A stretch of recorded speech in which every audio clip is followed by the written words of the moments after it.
Seorang pengemudi mobil dipuji aksinya oleh para warganet. Pasalnya, pengemudi tersebut rela berjalan lambat dan menerangi pesepeda yang sendirian.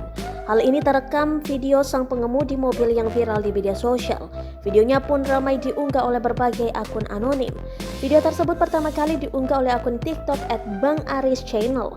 Terlihat dari video seorang pria yang sepertinya sudah berusia senja mengayuh sepeda dengan pelan.